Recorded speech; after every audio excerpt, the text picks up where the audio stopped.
What's up guys, welcome to VoiceyHere. This is your host, Captain Zach, and today's subreddit is r/EntitledParents. Don't forget to like, subscribe, and hit that bell to never miss an episode. This story is called, Entitled Parent Tries to Sue Me When I Defend Myself After Her Daughter Attacks Me. First, I would like to note that this is not my story. Both parts have been posted on r/EntitledKids. Original Part 1 and Original Part 2. This is Part 1 and Part 2 including all edits. I have fixed some grammar and spelling mistakes I noticed. This story all begins last year, when I was a senior in high school. I have a lot of stories about high school, but those are other posts for different days. Strap in, it's a long story. So for a start, let me describe myself. I'm a Korean-Irish girl, and I have what people call a ballerina's body. But I have strength in my arms and fists primarily. I also have, or had after this all went down,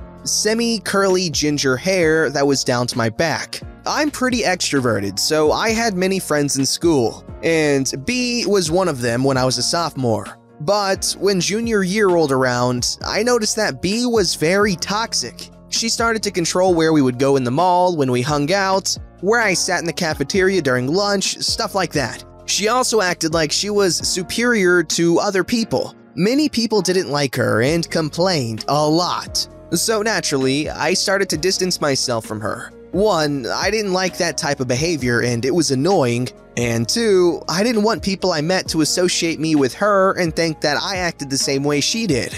B did not like this. I guess she liked being in control somewhere in a relationship. B didn't have many friends to begin with, so when I started not being her friend, she had nobody to hang out with. During winter break, I learned that she started hanging out with B's boyfriend, this guy in one of my classes. But I didn't care too much because I didn't know him. By the time we came back from winter break, they were making out in the halls, very touchy-feely with each other. Skip to summer of 2017. I saw B and B's boyfriend literally everywhere I went. I went to the fair and they were there too. I once went to the mall to get a custom-made umbrella for my cousin's birthday. I know, weird, but my cousin has a knack for collecting umbrellas. And lo and behold, B walks in with her boyfriend in tow and walks up to me and says, "Oh, hey OP, I didn't know you'd be here." I was very confused. Now, Redditors, what would a 17-year-old girl and her boyfriend want from a custom shop that only sells umbrellas and other winter items in the middle of summer? And I also knew that she wasn't invited to my cousin's birthday because she didn't even know my cousin. By that point, I was convinced she was following me around. Senior year swings around, and B starts trying to talk to me again, and I was having none of it, considering the obvious reasons. Then, the day before spring break, she said to me, "Alba, I've seen that you've been ignoring me and I really don't appreciate it. I am such a good friend." Honestly, B, you're really not. You're kinda manipulative. "How can you say that? I'm really good to you." I begged to differ. Then I walked away. She would shoot daggers at me when I saw her after that, and B was also extremely jealous. When B saw B's boyfriend talking to a girl, she would walk up to him and say, "How could you cheat on me with this floozy?" Friend, who was still semi-friends with B, had B's boyfriend story sent to her by B. Basically, he posted a story on his Snapchat that said, "With the most supportive person in my life," over a picture of him and a girl, and B went nuts. She complained to friend that her boyfriend was cheating on her with who she called "that ugly horror bag." Turns out, that was his sister! Fast forward to May of 2018, when the crippity crap hit the fan.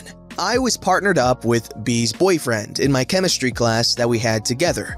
B learned about this and went berserk. She had the nerve to come up to me and say, "Keep your filthy, racist hands off my boyfriend, floozy." Keep in mind that she was completely Caucasian, maybe 2% of any other race, but very white. And I have never been racist towards anyone, unlike her. She's called my eyes ching-chong slits and also called me a drunk ginger. And I'm the racist one? So a week after that happened, B's boyfriend had to come over to my house to finish the last part of the project. Turns out, B was planning to go to the mall with B's boyfriend that day, but he had to cancel to come to my house.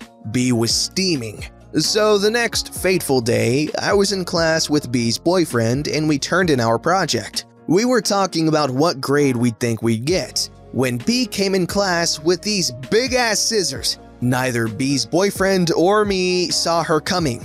That day, I was wearing my hair in a low ponytail. At this point, I was growing out my hair, and it was very important to me since I had to shave my head in 8th grade after an accident. I had a hard time reviving my locks, and I was proud, until then.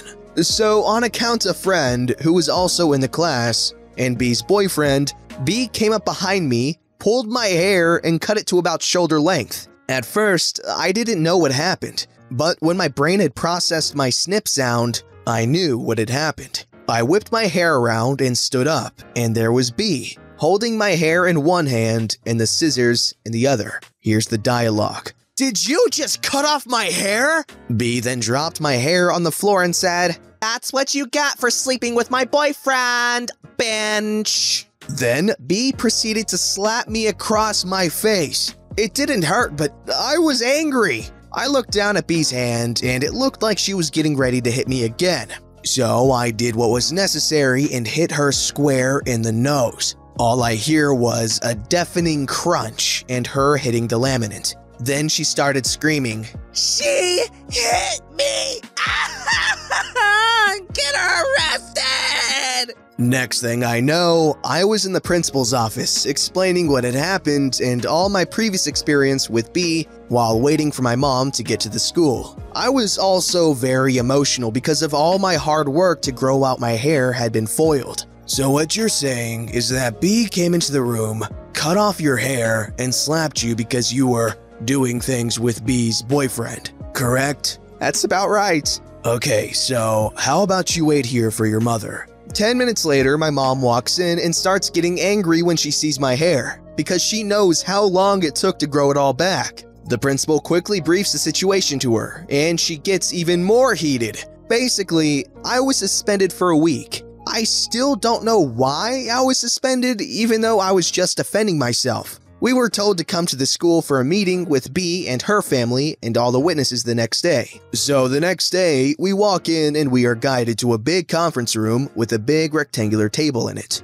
We were seated directly across from B and entitled mother. They were both shooting us dirty looks. Also there was friend, B's boyfriend, another friend of B, and principal. Principal recounts B's side of the story first. She accused me of attacking her with my fists. When the principal asked why my hair was cut off, B says that she grabbed the scissors and cut off my hair so I would stop.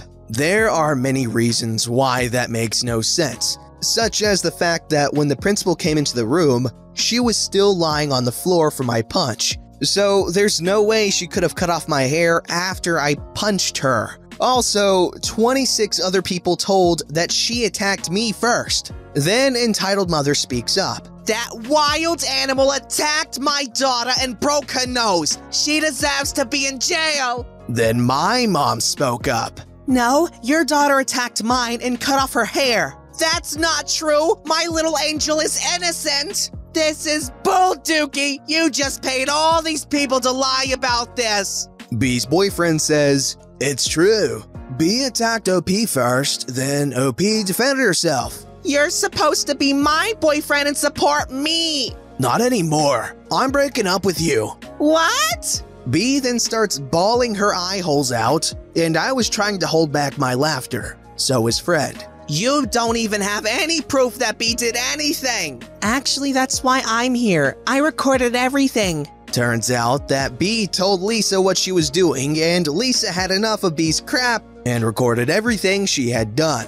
Lisa then played the video and it clearly displayed my side of the story to a T. "This video is doctored to make B look bad." "Well, everyone and everything says otherwise, entitled mother." Principal then turns to me and asks, "Would you like to press charges against her?" Of course I said yes. Principal then reached out to the police and lets me and my mom file a complaint and press charges and stuff. This part is kind of blurry. The Sunday before I get to go back to school, my mom gets a letter in the mail telling me that we're getting sued for $50,000 for assault. We immediately got an attorney and looked into this. Entitled Mother was accusing me of assault and harassment against B, which is ridiculously untrue. Additional information! I ended up pressing charges for assault and stuff like that, and I'm pretty sure she got 4 months in juvie and community service. She also got expelled from school, and she does online now. I didn't want to give her max punishment because I want her to have a chance in life and be able to be a better person and get a job. I wasn't gonna tell you guys what I did against her when we went to court, but someone wanted to know. I also found out that the court date is in a week. See you soon! I've been reading the comments and some of you said to countersue, and I've decided to do just that. I just need to gather my case. And if I win, I will 100% do the worm. Part 2. This story was mostly paraphrased because she had to leave for work in a half hour. Me, my mom, B's boyfriend, and friends all went down to the courthouse yesterday at about 11 a.m. When we were seated, I was getting my defense and my counterclaim against B. I decided that I had a pretty good counterclaim thanks to you strangers. B and Entitled Mother were glancing at me like I was gonna lose. Refresher for your brains, Entitled Mother is trying to sue me for $50,000. But little does she know, I'm suing for $60,000.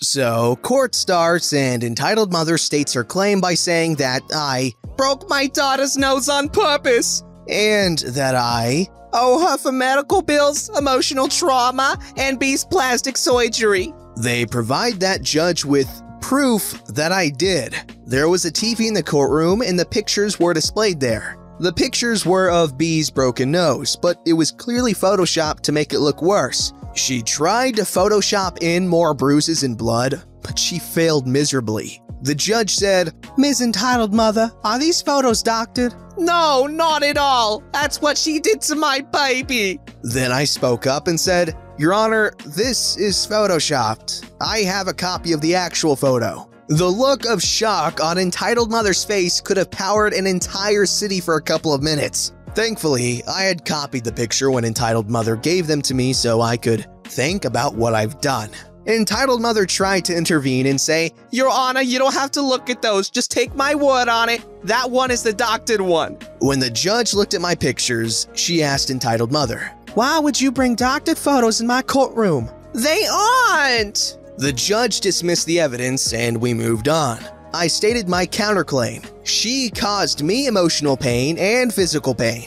I showed evidence like the pictures of my hair and stuff like that. Then it was time for the video. When the officer was bringing the TV in for the video to display, Entitled Mother said, "Your Honor, I have suspicions that that video is doctored." Everyone was shocked because she was the one to bring in Photoshop stuff. The judge ignored her. After the judge and the whole courthouse watched the video, the judge said, "This looks too real to be fake." "But it is! Trust me, she hit my daughter!" "Don't raise your voice in my courtroom." "But B doesn't deserve this. She's a good kid and hit no one." Entitled Mother then had to be escorted out of the room.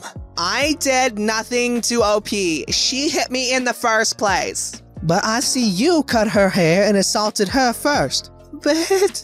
She had no valid answer for that. We discussed some other things. It was really boring. The lawyers talked most of the time during this part. Then came the verdict. It's Tuesday now and I'm up $50,000.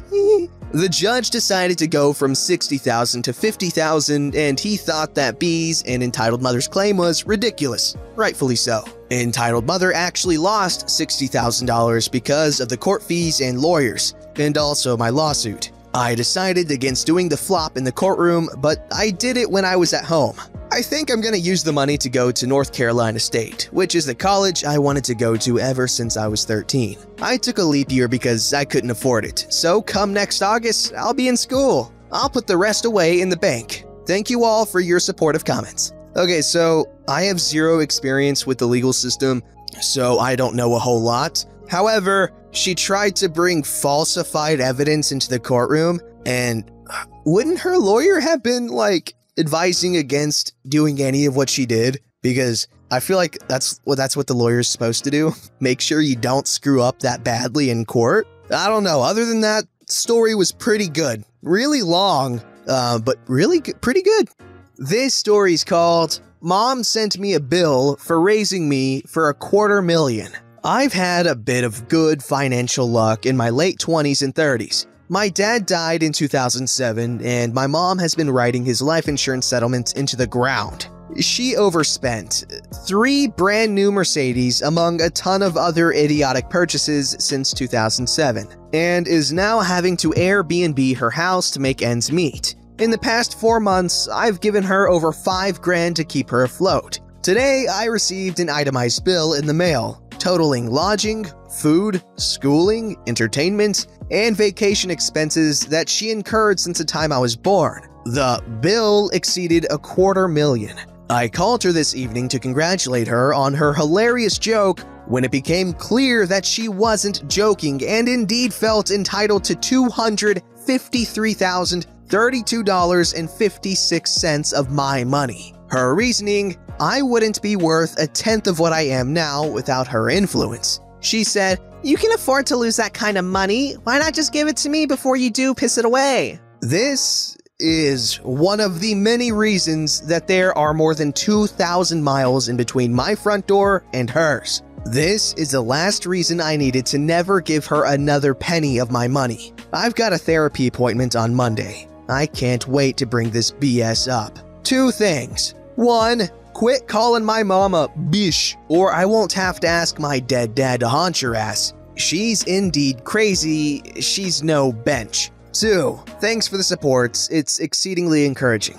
Edit 2. Guys, I'm bushed and buzzed. I'm going to bed. May the new year bring us all closer to achieving happiness, whatever that may be. Thanks for keeping me occupied. Love y'all. Wholesome little ending there. However, his mother is kind of bonkers. She says he wouldn't be loaded without her influence, yet she had to rely on life insurance money, and she blew it all. So obviously she's very financially irresponsible, but his dad wasn't, because she could afford 3 brand new Mercedes with the life insurance policy that he had. But you know you got it rough when your mother is stooping that low to get that much of your money. Jeez.